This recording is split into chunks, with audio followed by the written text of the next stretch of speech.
पूरी नहीं होनी है, कथा का विश्राम होना है। क्या होना है? विश्राम। हाँ, जैसे सबरी मैया को विश्राम प्राप्त हुआ, कब? जब राम जी प्रकट हुए। अरि पंथ निहारत डगर बहारत, अरि होता सुबह से शाम, कहियो दर्शन दी है हो भिलनियों की राम, कहियो दर्शन दी है हो भिलनियों की राम। ये इंतजार आपके मन में होना चाहिए कि कभी तो वो दिन आएगा जब श्याम सुंदर हमें खुद से मिलेंगे। यदि मैं तुमसे ना मिल पाऊं ठाकुर, मैं कमजोर हूं, मेरी आंखें कमजोर हैं, मेरा पैर कमजोर है, मैं नहीं चल के आ सकता, तो तेरे तो नहीं ना कमजोर है, तू तो आ सकता है ना। इस तरह का भाव प्रकट करें। आज की कथा प्रायः इसी पंथ को थोड़ा सा उजागर कर रहा है। तो आइए अपने मन से आज भागवत की इस कथा को पी जाए। कानों से पीना तो अलग बात है, लेकिन हम लोग मन से पी जाए, हृदय में ये कथा जाए और ये कथा रोम रोम पुलकित कर दे। इस भाव से आज की कथा श्रवण करेंगे।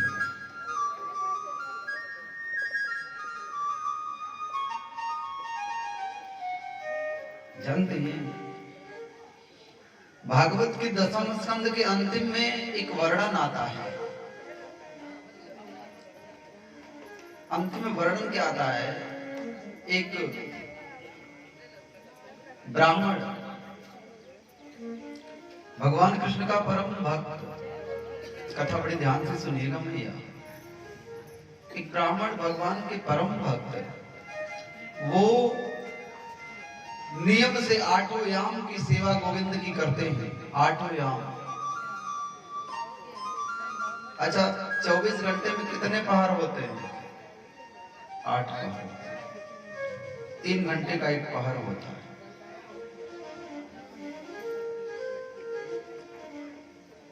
तो उस 8 याम की सेवा ब्राह्मण देवता करते। लेकिन ब्राह्मण देवता के यहाँ जब कोई संतान पैदा होता तो पैदा होते ही मर जाता।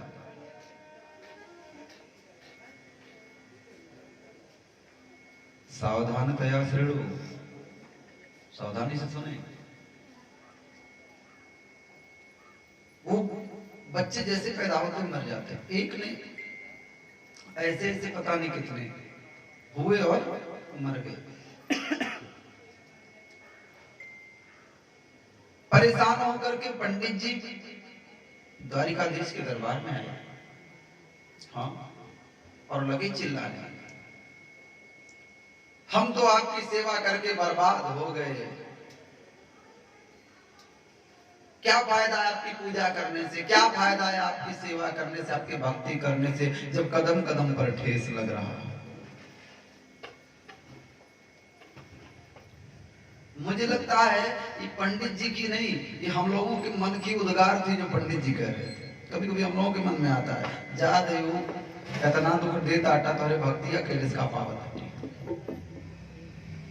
है ना। हाँ, ये उद्गार है। पंडित जी ने कहा क्या फायदा, अरे गोविंद तो भी बाकी है। अर्जुन ने कहा हुआ क्या, मेरे भगवान से ऐसी बात कर रहे हो ब्राह्मण देवता, आखिर क्या हुआ? इसका मतलब बहुत ज्यादा आघात पहुंचा आपको, बताइए। बोले इन्हीं के राज्य में रह करके एक ब्राह्मण के संतान पैदा हो रहे हैं, मर जा रहे हैं, आखिर क्या ऐसा मैंने क्या पाप कर दिया? और अगर किया भी हो तो ये गोविंद, ये भगवान किस काम के? इनको तो देखना चाहिए कि मेरा भाव कैसा है। पूर्व जन्म में किए होंगे, इस जन्म में कर रहे हैं, तो हमें संतान का सुख इसी जन्म में चाहिए। हमने कभी मांगा है इनसे? कुछ पूछिए, क्या कभी हमने कभी जीवन में कहा कि कृष्ण हमको ये दे दो, हमको महल दे दो, हमको बहुत ज्यादा धनी बना दो, हमको बहुत बड़ा जायदाद का मालिक बना दो, ऐसा तो नहीं कहा। इतना तो इनको करना चाहिए। अर्जुन ने कहा भाई तो पहले बाद में भगवान के पास जाना, पहले तुम मुझसे निपट। ब्राह्मण देवता हमसे निपटो। पंडित जी ने कहा अरे महाराज आप अर्जुन हो ना, आपको ही बड़ा घमंड है ना। मैं जानता हूं जब ये नहीं कुछ कर पाए तो आप क्या कर लेंगे, क्या बना बिगाड़ देंगे। अर्जुन ने कहा कि न मैं कृष्ण हूं ना मैं बलराम हूं, मैं अर्जुन हूं। अर्जुन जिसकी गांडीव की टंकार से त्रैलोक थर-थर कांप जाता है, मैं वो अर्जुन हूं। यदि प्रत्यंचा खींच करके छोड़ दूं तो त्रैलोक हिल जाता है।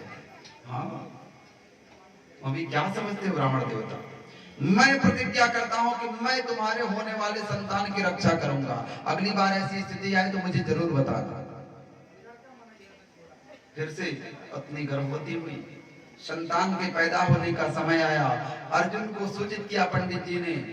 अर्जुन ने बाणों का घेरा बना दिया और एक नहीं कई घेरा बनाया। भगवान की कृपा से उस सूतिका गृह के अंदर बच्चा पैदा हुआ। कुछ देर बच्चा मां के पास रहा और इसके बाद एक अनहोनी हुई। क्या शरीर बच्चा उड़ गया, शरीर के साथ ही बच्चा उड़ गया और कहां गया कोई जान नहीं पाया। बाद में जब पत्नी ने शोर मचाया तो पंडित जी भाग करके अर्जुन के पास आए। अर्जुन ने प्रतिज्ञा किया था कि यदि मैं बचा नहीं पाया तो मैं खुद ही चिता जोड़ करके अपने हाथ से आत्मदाह कर लूंगा। गया, अरे भाई ग्राम सिंह अर्जुन कहां गए? आप तो अपने आप को बड़का शेर कह रहे थे, लेकिन आप तो ग्राम सिंह से भी गए गुजरे ठहरे। हाँ क्या हुआ? बोला अरे हर बार तो कम से कम बच्चे का शरीर हमारे पास रह जाता था, लेकिन इस बार तो शरीर भी नहीं रहा, शरीर भी चला गया। अर्जुन ने चिता जोड़ ली। बोले अब वचन नहीं निभा सका तो दूसरा वचन तो निभा ही सकता हूं ना। पहला नहीं निभा पाया तो दूसरा तो निभा सकता हूं। चिता जोड़ करके जलने के लिए तैयार हुए। भगवान कृष्ण ने हाथ पकड़ा, अर्जुन तनिक ठहरो, चलो तुम पहले मेरे साथ। और इसके बाद अर्जुन का हाथ पकड़ करके भगवान चलते चले गए। जहां ये पृथ्वी समाप्त हो जाती है, धरती का जहां क्षेत्रफल खत्म होता है, उससे भी आगे जब बढ़े तो घनघोर अंधकार आया। और जब उस अंधकार में चलते चले गए तो काफी देर के बाद ऐसे लग रहा है कि कम से कम करोड़ों सूर्य का प्रकाश है। उस प्रकाश में पहुंचे, वहां किसी का रूप नहीं दिख रहा। वहां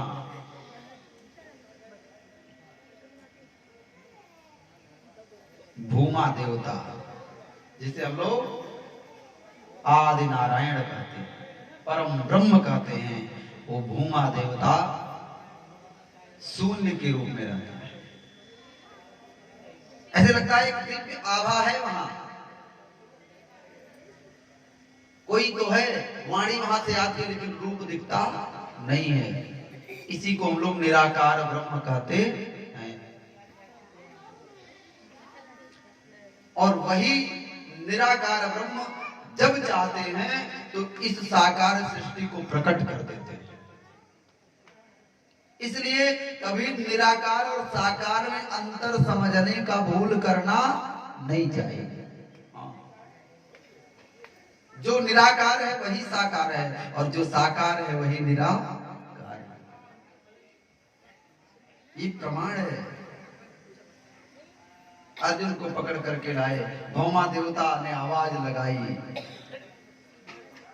कहिए अर्जुन आइए द्वारकाधीश, आपका स्वागत है।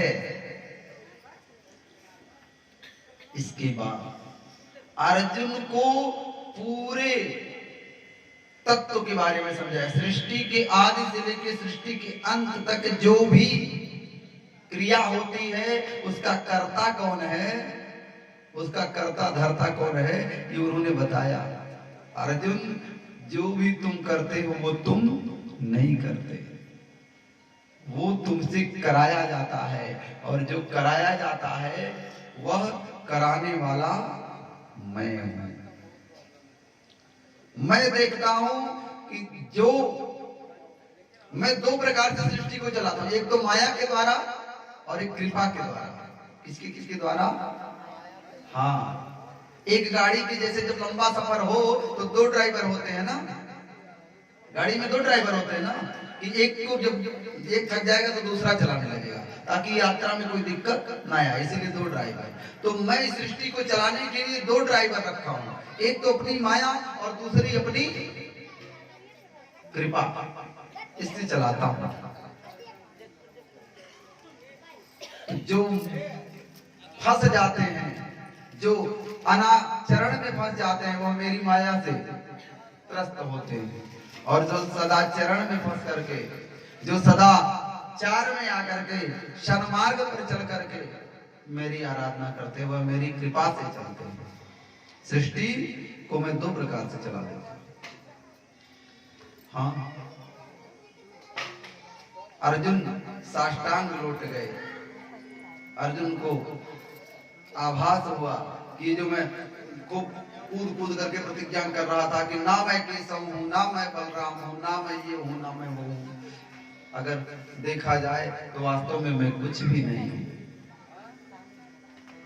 ना मैं आत्मदाह करना चाहता हूं। अरे मूर्ख अर्जुन, तुम आत्मदाह करने के लिए नहीं, तुम सृष्टि को शिक्षा देने के लिए पैदा हुए। तुम यहां से वापस जाओगे। तुमने प्रतिज्ञा की है ना कि बच्चे को रखवाली करूंगा, तो जितने बच्चे उस ब्राह्मण के मरे हैं मैं वापस करता हूं, ले जाओ। सारे बच्चों को गोविंद के साथ लेकर के, ठाकुर जी के साथ, भगवान के साथ लेकर के अर्जुन वापस आए और पंडित जी को सौंप दिया। आज अर्जुन के हृदय में जो कुछ भी अहंकार था वो खत्म हो गया। भगवान अपने भक्तों के हृदय के अहंकार को किसी न किसी माध्यम से ही खत्म कर देते, कोई ना कोई ऐसा उपाय करते हैं कि इनके मन का अहंकार निकल जाए, ये स्वच्छ रहे। भक्तों के अंदर मैल नहीं देख सकते भगवान, और अर्जुन ठहरे भक्त। वास्तव में अर्जुन नर है और गोविंद ही नारायण है, इसमें संदेह नहीं है। वहां से आने के बाद भगवान ने अपने बच्चों को शिक्षा दी। अच्छा, भगवान के वंश का वर्णन मैं करूं, भगवान की जितनी भी पत्नियां थी जानते हैं, सबसे 10-10 बेटे पैदा हुए और एक कन्या। तो 16,108 के 10-10 संतान, एक शून्य आगे लग जाए तो काम बन जाए। इतने तो पुत्र हुए, 1,61,080 कितने हुए? 1,61,080। बोलो राधे राधे। और एक बिटिया भी तो हुई थी, तो उनको भी तो 16,108 जोड़ी। मतलब, और इसके बाद जब उनका विवाह हुआ, बच्चों का विवाह हुआ, प्रद्युम्न तो उनके सबसे बड़े बेटा रहे, जिनको सम्रासुर ने अपहरण करके ले जाकर के समुद्र में फेंका। मछली ने निगला, मछली से रति ने पाया, रति ने प्रद्युम्न को मछली के पेट से पाया। हाँ, और प्रद्युम्न के द्वारा एक राक्षस, एक दैत्य का वध हुआ, नाम था संबरासुर।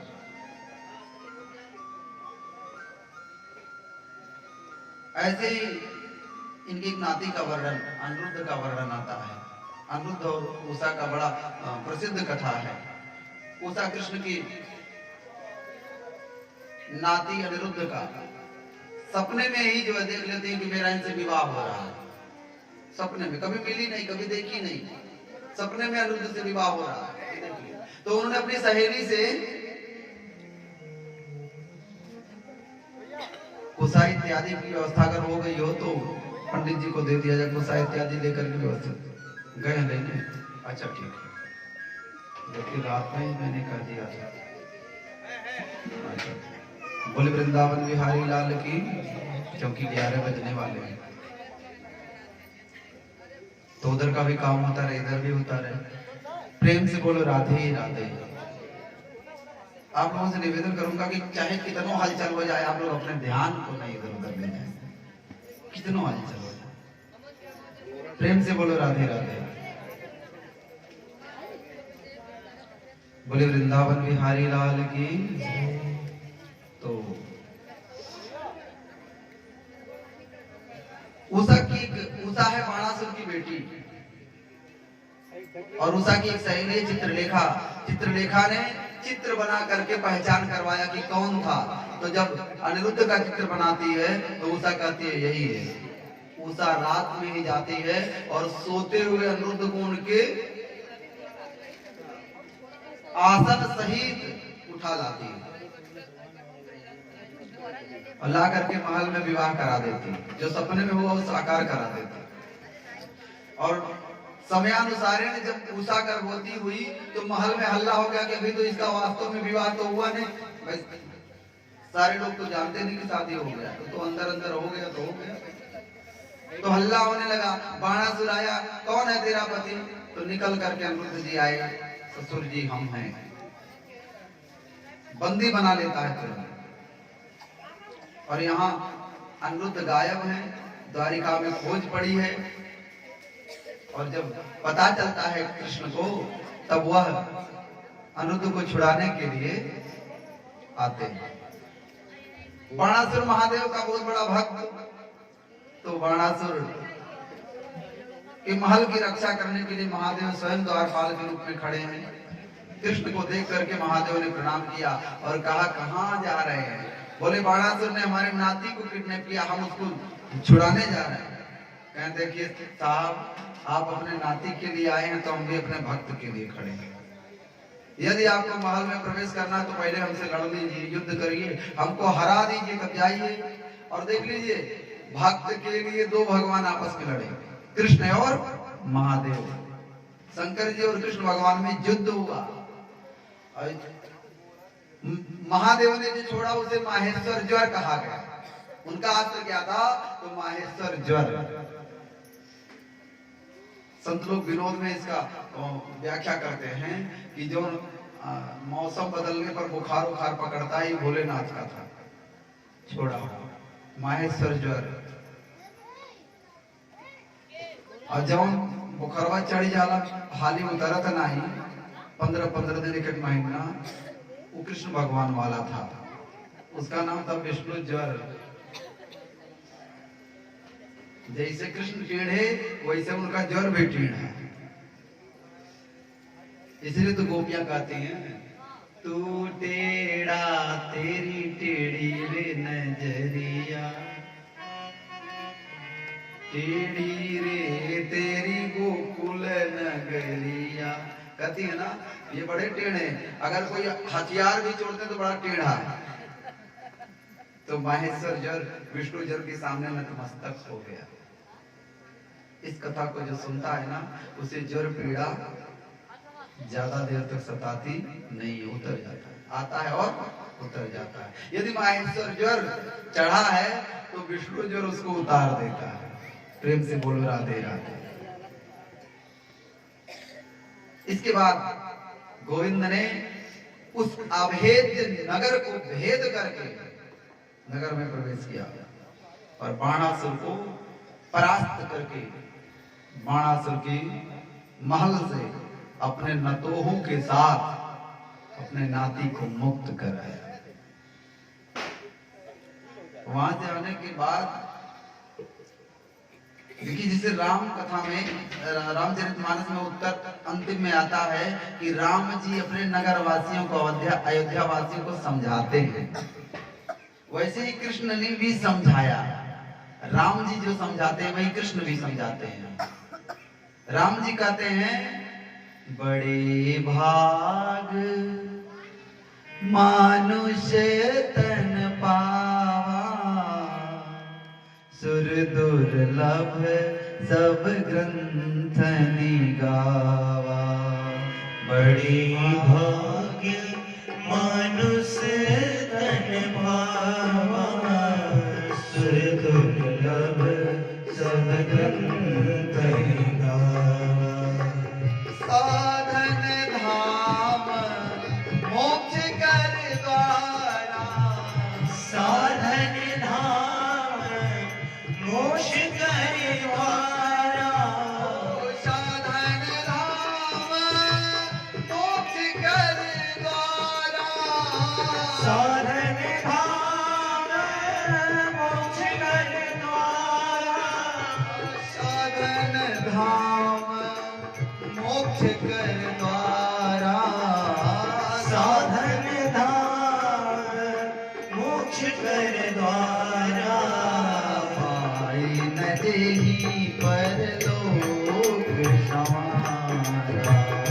पाई न जेहि परलोक समारा।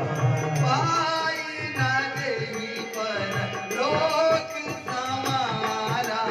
पाई न जेहि परलोक समारा।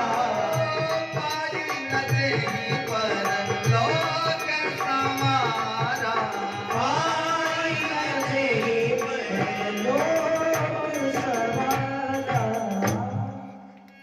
कलि युग केवल हरि गुण गाए। जुग केवल हरि गुण गाहा। कलि युग केवल हरि गुण गाए। कलि जुग केवल हरि गुण गाहा। कलि युग केवल हरि गुण गाए। कलि जुग केवल हरि गुण गाहा। गावत नर पावहि भवथाहा। गावत नर पावहि भवथाहा। साधन धाम मोक्ष कर द्वारा। साधन धाम मोक्ष कर द्वारा।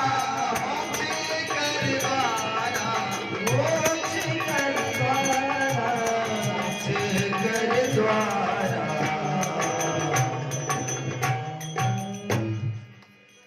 बड़े भाग्य से मानव का शरीर मिलता है पुत्रों।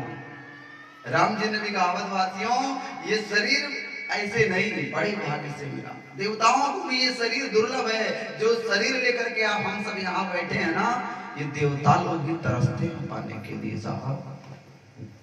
इसलिए इस शरीर का सही प्रयोग होना चाहिए। ये साधन है कहाँ का? मोक्ष धाम का।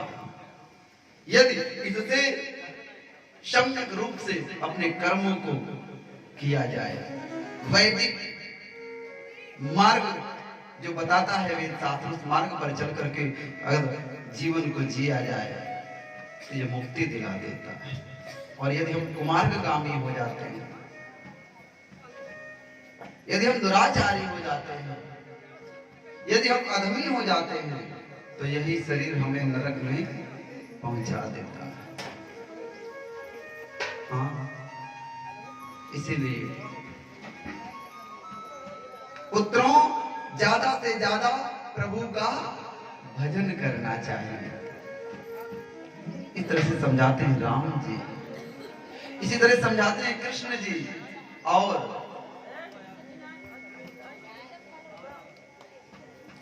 राम जी कहते हैं ना, नहीं लक्ष्मण जी कहते हैं परशुराम लक्ष्मण संवाद में कि सुर महिषुर हरिजन अनुगाई हमरे कुल इन पर ना सुराई।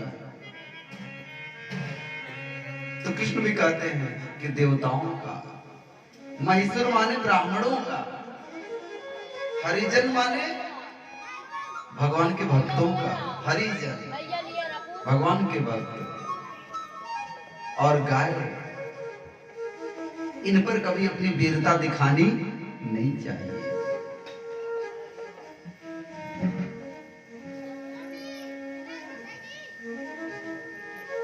कभी भी इनका अपमान मत करना पुत्रों, ये कृष्ण कहते हैं। जिस दिन तुम्हारे द्वारा इन चारों बातों का समन किया जाएगा, उसी दिन इस वंश का, इस कुल का संहार होगा। ये समझ लेना। इसलिए कभी भी मत करना, मत करना, मत करना, कभी भी किसी गाय का, किसी ब्राह्मण का, किसी देवता का, किसी भगवान के भक्त का अपमान मत करना। इस शिक्षा देती है। कथा कहती है, प्रसंग कहता है कि घर में जो सबसे बड़ा हो वह धर्म के आचरण पर चले, उसे बहुत धार्मिक होना चाहिए और खुद चल करके अपने समस्त परिवार को प्रेरित करे, उसे ऐसी ऐसी कथा सुनाए, ऐसी ऐसी बात बताए ताकि उनके परिवार वालों की मति उस धर्माचरण पर चलने के लिए प्रेरित हो, मति उधर जाए। ये धर्म है घर के बड़े बुजुर्ग का, यूं कह लीजिए माता और पिता का। हाँ, जैसे भगवान शिक्षा देते हैं ऐसे हम लोग भी तो अपने बच्चों को शिक्षा देते हैं। तो यदि मान लीजिए आपको कोई कुछ कह भी देता है, कोई आपके प्रति अभद्र व्यवहार भी कर देता है, तब भी आप अपने बच्चे को ये नहीं सिखाएंगे कि बेटा जाओ लाठी लेकर के उनका सर फोड़ दो। क्यों?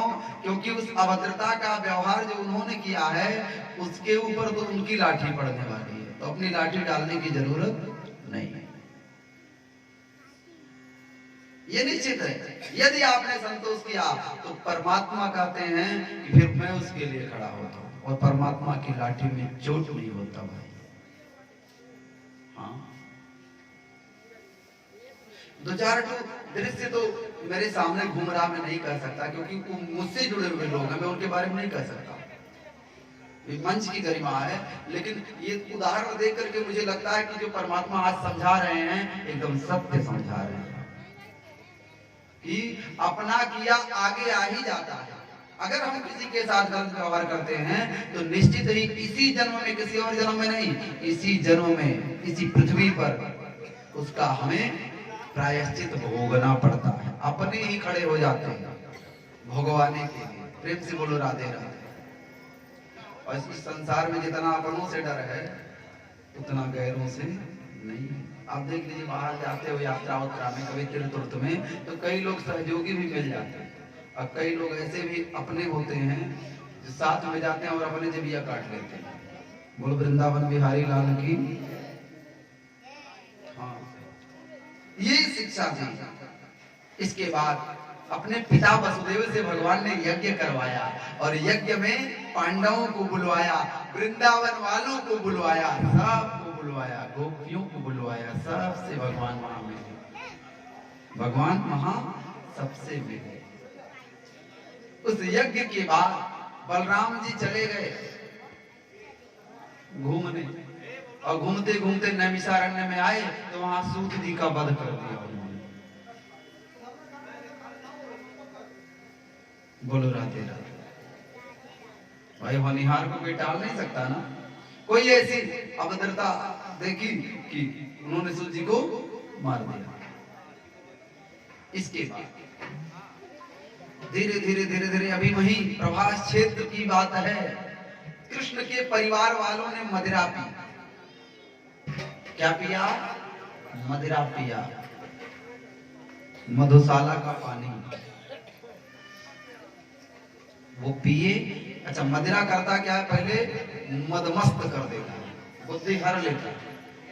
मदिरा का यही काम है कि पहले बुद्धि पर वो अटैक करता है, और यदि बुद्धि उसकी गिरफ्त में आई तो पूरे शरीर पर कब्जा कर लेता है।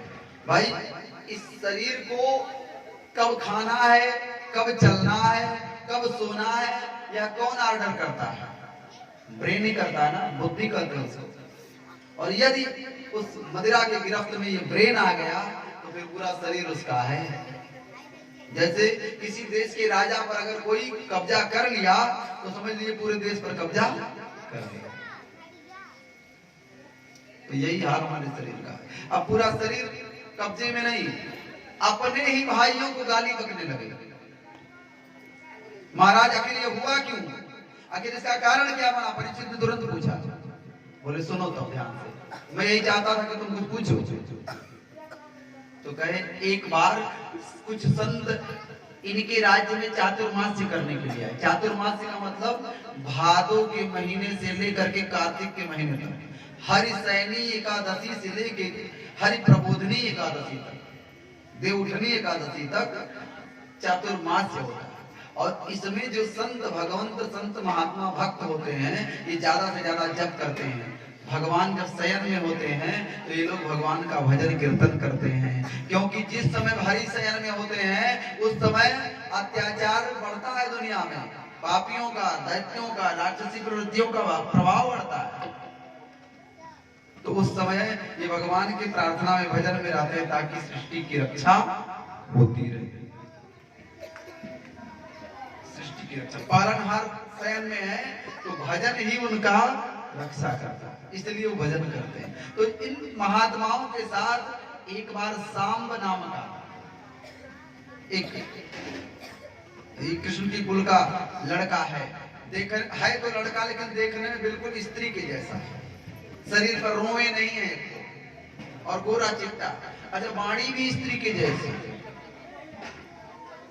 एक दिन उनके मन में मजाक सूझा, जब हम दुष्प्रवृत्तियों में फंस जाते हैं तो हमें ये बोध नहीं रहता कि इसके साथ क्या व्यवहार करना चाहिए, किसी से भी मजाक, किसी को भी छेड़ देते हैं। यही हाल हुआ उनके साथ। वो लोग क्या किए, 2-3 लोग सांब को साड़ी पहना करके, 16 श्रृंगार करवा करके और पेट में लोहे की कड़ाही बांध कर गर्भवती स्त्री के जैसा वेश बना करके महात्मा के पास गए और महात्मा से कहने लगे, मुनिवर मुनिवर बताइए ना कि इसको बेटा होगा कि बेटी। तो संत का स्वभाव बड़ा सरल होता है। तो संत भगवंत ने कहा कि भाई देखो, इस समय हम लोग पूजा पाठ कर रहे हैं, हम लोग को परेशान ना करें, क्यों मजाक करते हो? बोले नहीं महाराज, आप बताइए, इसका मतलब आप ढोंगी हैं, आपको कुछ नहीं जानकारी है, आप तो टीका लगा करके, साफा बांध करके खाली घूमते हैं, दाढ़ी जटा बढ़ा करके। तो दुर्वासा जी को क्रोध आ गया। तो दुर्वासा जी ने कहा, आप जानना चाहते हो किससे क्या होगा? तो सुनो, नहीं बेटा होगा ना बेटी होगी, न बेटी होगी न बेटा होगा, ये तुम्हारे कुल का काल होगा, यही तुम्हारे कुल का काल बनेगा। बच्चे ने भाग करके भगवान के पास जाकर के विनती की, और भगवान ने जब जाना तो उस लोहे की कड़ाही का छोटा छोटा टुकड़ा करवा करके समुद्र में फेंकवा दिया। समुद्र में फेंकवा दिया।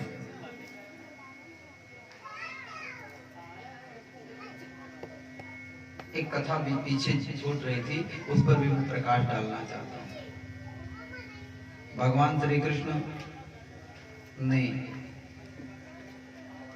एक बार अपने बच्चों को जब समझा रहे थे तो ये भी समझा रहे थे कि यदि तुम अपने मुंह से किसी को भी, ब्राह्मण को, गुरु को दान दे दिए कह करके वचनबद्ध हो गए, तो उस दान को प्रयास करना कि पूरा हो जाए, ऐसा ना हो कि वो दान अधूरा रह जाए। तो बच्चों ने प्रश्न किया, प्रभु यदि हम दान दें और उसके बाद भी दान में गलती हो जाए तब क्या होगा? तो कहें तब कथा सुनो क्या होगा। एक राजा थे, राजा का नाम था नृग। क्या नाम था? नृग। वो रोज एक लाख गौओं का दान करते थे। रोज नित्य 1 लाख गौ दान करते थे और दान करते करते करते करते ये नित्य करते थे। इतना गौदान कर दिए कि अब कोई गिनती की सीमा नहीं रही कि कितना गौदान उन्होंने किया। एक बार एक अपरिग्रही मतलब जो कभी किसी से कुछ लेता नहीं है, ऐसे ब्राह्मण की गाय अपने वहां से भागी और आ करके राजा की गायों में मिल गई। नहीं तो पता नहीं लोग कह देते हैं, ऐसा था नहीं, क्योंकि पंडित जी जब कभी लेते ही नहीं थे दान तो वो छुई हुई हो ही नहीं सकते। यहाँ भागवत का कोई दूसरा है तो समझ का फेरा हो जाता है, लेकिन भागवत में जो लिखा है वो यही अपरिग्रही ब्राह्मण की गाय आकर के मिल गई और भूलवश अगले दिन राजा ने उसी गाय का दान कर दिया। यदि राजा खरीद कर दान करते तो फिर वो सही होता, अनजाने में ही सही, लेकिन राजा ने किसी दूसरे की गाय का दान कर दिया। तो अब ढूंढते ढूंढते अपनी गैया को आए तो क्या देख रहे हैं, भाई शंका हुआ कि कहीं ऐसा नहीं राजा के यहाँ चली गई हो। तो जब देख रहे हैं तो उसी गैया का रस्सी किसी दूसरे के ब्राह्मण में पकड़ा चुके हैं, दान कर चुके हैं, संकल्प कर चुके हैं। तब ये ब्राह्मण देवता बड़े कुपित हुए, राजन तुम कौन होते हो मेरी गाय का दान करने वाले? राजा ने कहा आपकी गाय।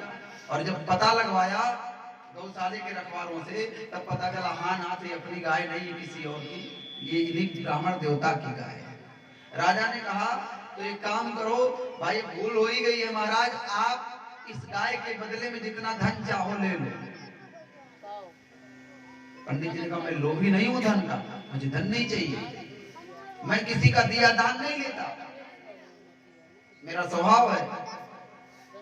राजा ने कहा नाथ मैंने तो दान कर दिया ना यार, अब उनसे तो वापस ले नहीं सकता, ये उनसे दान वापस ले लूंगा तो नरक हो जाएगा। दान दे करके स्वदत्तम पर दत्तम वा ब्रह्म वृत्तिम हरे जया 60 वर्ष सहस्राणि विष्ठायाम जायते कृमिः।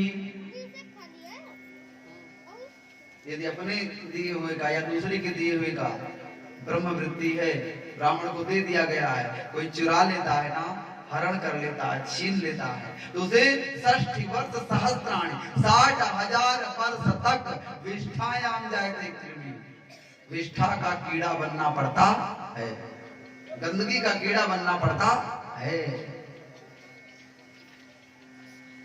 तो नाथ मैं वापस नहीं ले सकता इनसे। ब्राह्मण देवता कुपित हुए, उन्होंने कहा तुमने मेरी गैया का दान कर दिया है, तुमने पाप किया है, इसीलिए मैं तुम्हें श्राप देता हूं कि जाओ तुम गिरगिट हो जाओ। कई करोड़ कई अरब गाय का दान करने वाला भी गिरगिट हो सकता है। यदि दान में दोष हुआ तो उसका प्रतिफल भोगना ही पड़ता है बच्चों, कृष्ण ने कहा।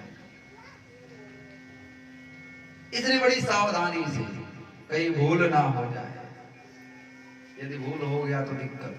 ऐसा ना हो कि मान लीजिए जो सीधा पंडित जी को दान कर दिया गया हो और भूल बस वही सीधा बना करके पा लिया जाए। हाँ प्रयास करिए, कई बार कई लोगों के यहाँ गलती हो जाता है, भाई सास ने छू करके किनारे रख दिया, बहू नहीं जान रही है, तो बहू सोची कि लाओ आज यही बना देते हैं, बाहर निकला, हो सकता सासू माँ ने ये सोच के निकाल दिया हो कि आज यही बनना है, तो साफ सफाई करके बना दी, तब क्या होगा, बोले गिरगिट हो जाना पड़ेगा। इसलिए दान करें तो प्रयास करें कि यथास्थान पहुंचे। बोले वृंदावन बिहारी लाल की।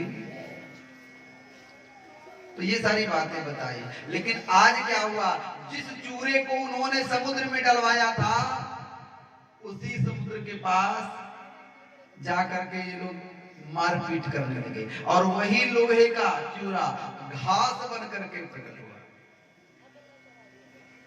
घास बन के। और घास कैसा, तो दोनों तरफ उसके धार, तेज धार वाला घास। झगड़ा करते करते कृष्ण के ही पुत्र पौत्र प्रपौत्र आपस में वही घास उखाड़ उखाड़ करके फेंकने लगे, तो वो भाला के जैसे जाकर के लगता और जिसको लगता उसका राधे राधे, लड़ करके भिड़ करके आपस में समाप्त हो गए।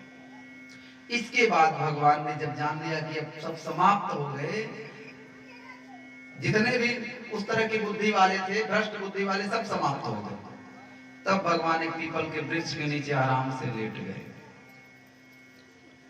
आराम से लेटे देख रहे हैं कि अब मेरा जाने का समय है, तो मगन मन हो करके मुस्कुरा रहे हैं। भागवत के पन्नों में जो है उनका चित्र बनाया गया कि ऐसे लेटे हुए पैर, ऐसे पैर के ऊपर पैर रख के, तो पैर के नीचे की ज्योति चमक रही है। राम जी ने जब बाली को छिप करके बाण से मारा था, तो बाली ने पूछा था ना कि मैं बैरी सुग्रीव प्यारा, कारण कवन नाथ में मारा। भाई गलती तो भगवान ने की थी, तो वहां उन्होंने निराकरण किया कि अनुज वधु भगनी सुत नारी, सुन सठ कन्या समय चारी, जे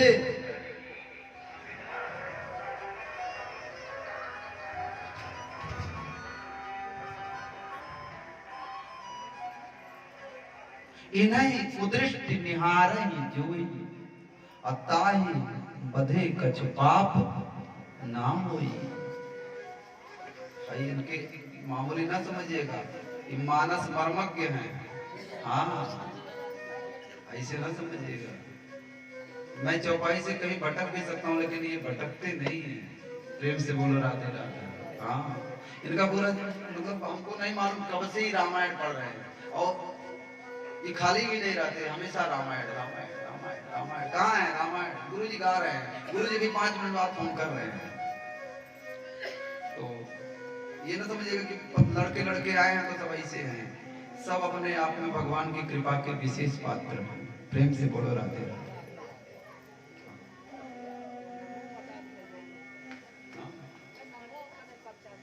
अरे भाई कहाँ है? और देखिए सब, कोई रविंद्र जैन है, कोई नारायण है, कोई श्री राम है, कोई जगदीश्वर है, कोई पूर्णचंद्र है। हे भगवान,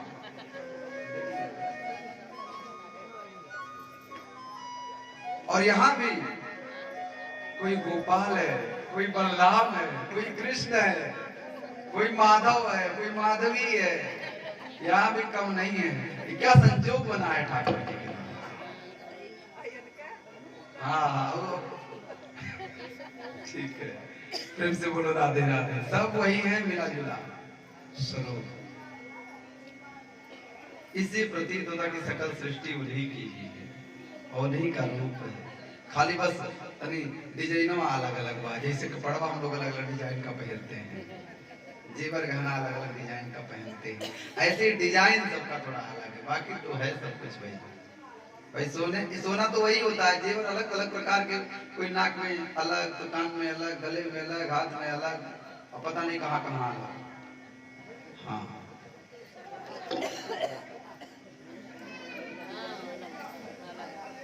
लेकिन तत्व तो एक ही है। आज कृष्ण लेटे हुए थे और मैं कह रहा था बाली वाली बात, तो ये तो बात थी, सही बात है कि इनको मारने से पाप नहीं होता, लेकिन भगवान ने कहा कि देखो यदि आज मैं ऐसा किया हूं तो तुलसी यह जगह आई कि बदला कहूं न जाए। वही बाली पहेलिये के रूप में आज प्रकट हुआ है और घात लगा करके बैठा है। इतने में उद्धव बाबा आ गए और अपना शिकार कर रहा है, इधर उधर शिकार खेलने पहेलिया निकला है, और यहाँ उद्धव जी आ रहे हैं तो देख रहे हैं कि भगवान मुस्कुरा रहे हैं। उद्धव कहे क्यों, क्या बात है? भगवान ने उद्धव से कहा कि उद्धव अब इस धरा को छोड़ करके जाना है, क्योंकि देवताओं ने आकर के प्रार्थना करी कि नाथ अब अपने धाम को चलिए, तो मुझे जाना पड़ेगा। उद्धव कहे कहाँ? कहे अपने धाम को, गोलोक धाम को जाना पड़ेगा। उद्धव रोने लगे। इतने में मैत्रेयी जी भी आ गए। उद्धव और मैत्रेयी जी दोनों लोग आ गए। उद्धव ने कहा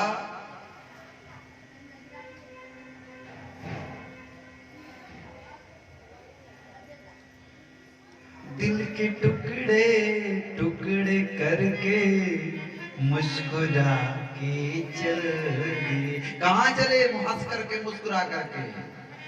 जाते जाते ये तो बता जा, हम जिएंगे किसके लिए। आवाज ही नहीं चल रही है, जैसा चलना चाहिए नहीं चल रहा।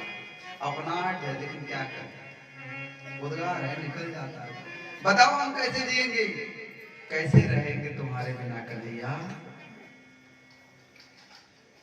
बोले मैं जा थोड़ी रहा हूं, हाँ ग्रंथ दिया भगवान ने, इस ग्रंथ को संभालो और इस ग्रंथ को लेकर के तुम बदरिका आश्रम जाना, वहां लोगों को समझाना कि विषय वासनाओं में सुख नहीं है। जो विषय में फंसता है वह फंसता ही चला जाता है, फिर वह निकल नहीं पाता। ध्यायतो विषयान पुंसः संगः तेषुपजायते, संगात् संजायते कामः, कामात् क्रोधोऽभिजायते, क्रोधात् भवति सम्मोहः, सम्मोहः स्मृति विभ्रमः,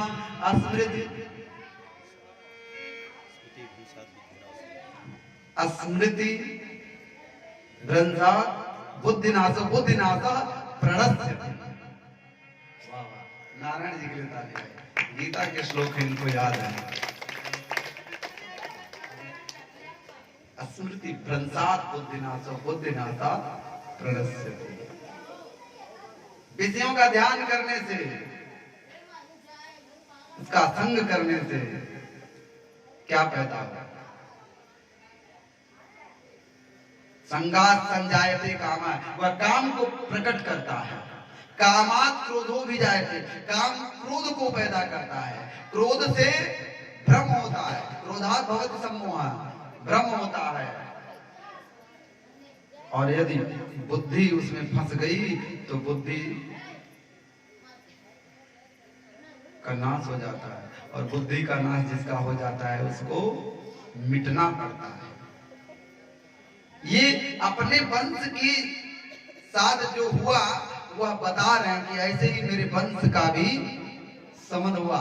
यदि मेरा वंश नहीं बच सकता, यदि कृष्ण का परिवार नहीं बच सकता, तो ऐ दुनिया वालों, ऐसा करने वाला कभी भी बच नहीं सकता है। प्रेम से बोलो राधे राधे। हाँ? अब देखो, तुम दारू को बुलाओ, दारू का है, दारू से भगवान ने कहा मैं चलूंगा, दारू दारू भगवान के रथ का सारथी है। रोने लगा, भगवान ने कहा रो नहीं, आज के ठीक 7वें दिन द्वारिका नगरी जल में डूब जाएगी, इसलिए वहां के लोगों को निकाल करके किसी सुरक्षित स्थान पर पहुंचा देना। अब मेरा जाने का समय है। बहुत सारा ज्ञान दिया है भगवान ने, भगवान ने बहुत सारा ज्ञान दिया है। उन्होंने कहा कि इस सृष्टि में जो कुछ भी है मैं हूं, मेरे अलावा कुछ भी नहीं है।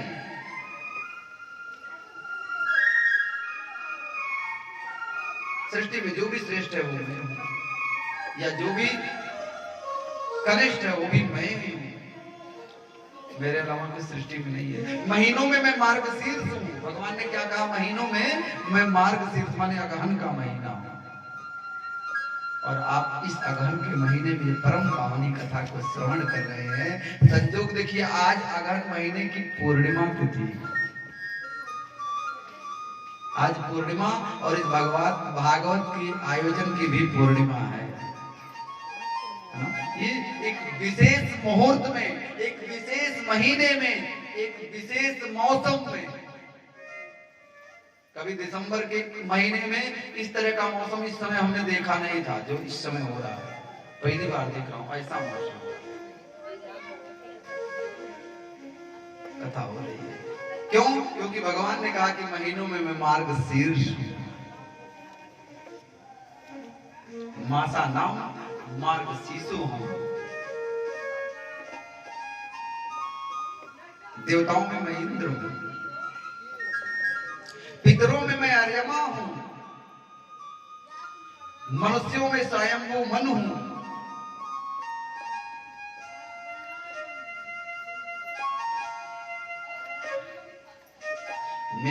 मैं सामर्थ्य, तमाम प्रकार की बातें मैं कितना बताऊं, बहुत। मतलब ये कहना चाहते कि सृष्टि अहम मेवासमेवाग्रे नान्यद्यत् सत् परम पश्चादहम भवेदंच योग चेत सोऽस्म्यहम्। सब तो मैं, सृष्टि के पहले भी मैं, सृष्टि के अंत में भी मैं, सृष्टि के मध्य में भी मैं, और ये सृष्टि नहीं तो भी मैं ही, मेरे अलावा कुछ है नहीं। बहुत सारा ज्ञान दिया। कृष्ण की पत्नियां सुनी ना, तो जब भगवान अपना शरीर छोड़ करके जाने लगे, जब भगवान धराधाम से पधारने लगे, तब उनकी जो 8 पटरानियां थी उनको तो भगवान अपने साथ ले गए, लेकिन बाकी जो 16,100 थी वज्रनाभ उनको लेकर के वृंदावन चले आए। कहाँ आए? वृंदावन। वृंदावन में सब कुछ समाप्त हो चुका था, उस समय सब नष्ट भ्रष्ट हो चुका था। तब अपनी माताओं को रोता हुआ देख करके अपने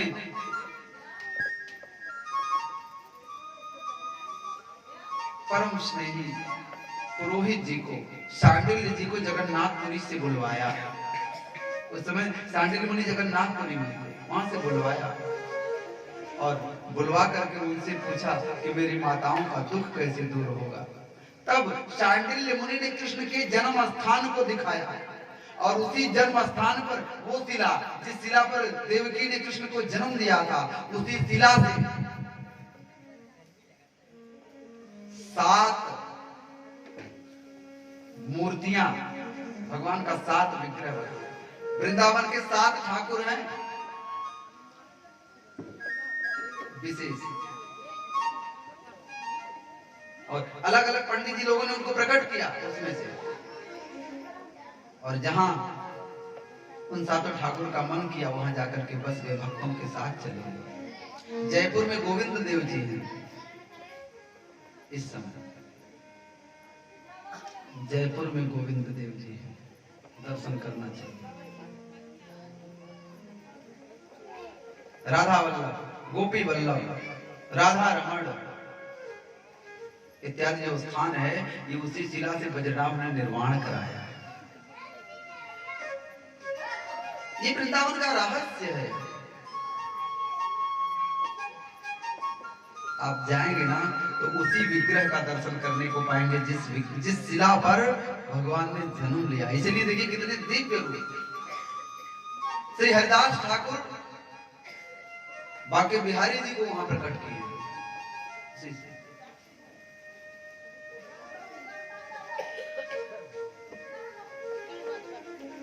भक्तों के हृदय आश्रित भगवान श्री कृष्ण के उस परम धाम वृंदावन धाम को हम प्रणाम करते हैं।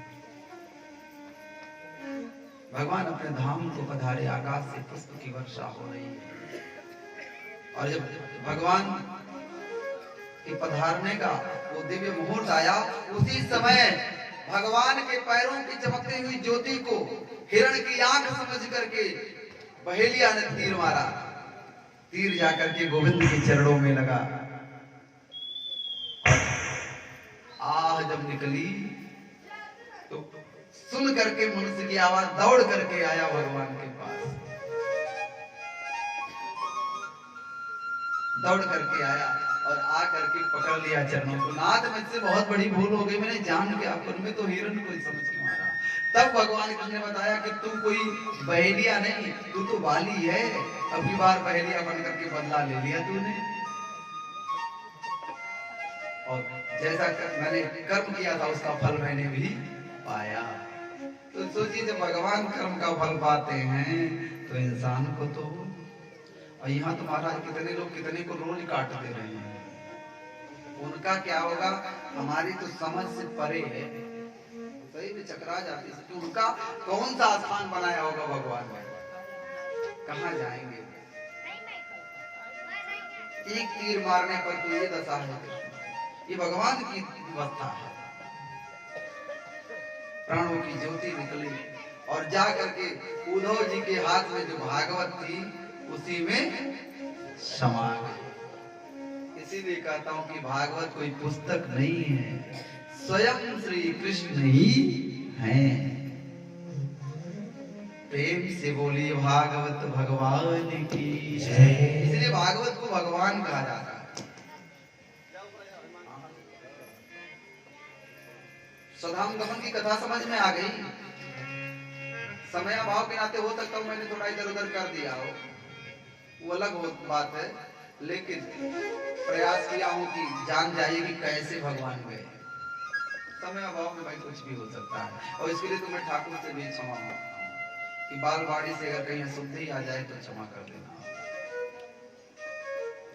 दूसरी चीज, ये जब कथा सुनी परीक्षित ने, तो परीक्षित की आंखों से आंसू के धारा, ऐसे लग रहा है जैसे अपना कोई बहुत खास हो, अनन्य प्रेमी हो और आज छोड़ करके चला गया।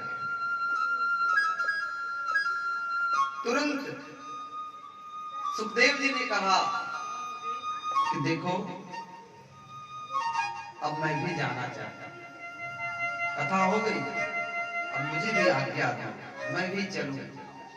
रोने लगे परीक्षित, नाथ आप तो मत जाइए, क्योंकि जब आप जाएंगे तो तुरंत नाग आएगा और मुझे डस लेगा। आज 7वां दिन है, फिर से सांप आएगा डस लेगा। ऐसे ही आप लोग भी डर रहे होंगे कि जैसे बाबा जई है कथवा बंद हुई, अतई से फिर वह चल गए तलवा वही डाल। ये परीक्षित का भाव है, और ये सबके अंदर वही है। सबको डर लग रहा होगा कि फिर हम फंस जाएंगे जंजाल में। कम से कम इसी माने 6-7 घंटा बच जाते थे जंजाल से, 6-7 घंटा पाप करने से बच जाते थे, अब फिर से हम फंस जाएंगे। ये परीक्षित की भी मन में चिंता है, आप ही लोगों की नहीं। तब सुखदेव जी ने एक और कथा सुनाई, मार्कंडे मुनि की कथा, कि भजन में वो प्रभाव है कि काल भी आए तो बाल बांका नहीं कर सकता है। मार्कंडे को अल्पायु, मार्कंडे अल्पायु थे। अल्पायु माने 12 वर्ष के अंदर ही, कोई 5 वर्ष ऐसे कहा जाता है, तो 12 वर्ष की आयु को अल्पायु कहा जाता है, और अल्पायु थे। जब उनके पिता को पता चला ना, तो रो रहे थे। इतने में कोई संत आया, क्यों रो रहे हो? कह रहे हैं हमारे बालक का अंतिम समय चल रहा है, अब मेरा बालक छोड़कर चला जाएगा। संतों ने कहा इसको हमको दे दो, इसे मुझे दे दो। संत लेकर के ब्रह्मा जी के पास पहुंचे। ब्रह्मा जी ने कहा चिरंजीवी भव। क्या कहा? विष्णु भगवान के पास पहुंचे, उन्होंने भी कहा चिरंजीवी भव। महादेव के पास गए, उन्होंने भी कहा चिरंजीवी भव। अब जो जिसे तीनों देवता का आशीर्वाद मिल गया वो अल्पायु रहेगा नहीं। और फिर वापस जब लेके आए तो संतों ने एक मंत्र दे दिया, महादेव का मंत्र, कहा इसे को प्रेम से जपो। अब बेलपत्री चढ़ा करके शिवलिंग के पास महादेव का मंत्र जप रहे हैं, उसी समय यमराज यमपास लेकर के आए और गले में डाल करके जब खींचने लगे और जब प्राण पीड़ा होने लगी, तो तुरंत मार्कंडे ने महादेव को पकड़ करके सर पटक दिया, रक्षा करो, रक्षा करो। तुरंत महादेव शिवलिंग से प्रकट हुए और यमराज को डांट करके भगा दिया। यमराज से कहा देखो मेरे त्रिशूल से बचना चाहते हो तो अभी के अभी तुरंत फंदा निकालो और जाओ, अन्यथा सृष्टि में उथल पुथल हो सकता है। मैं कालों का काल महाकाल हूं, तुम काल हो तो मैं कालों का काल हूं, मैं महाकाल हूं।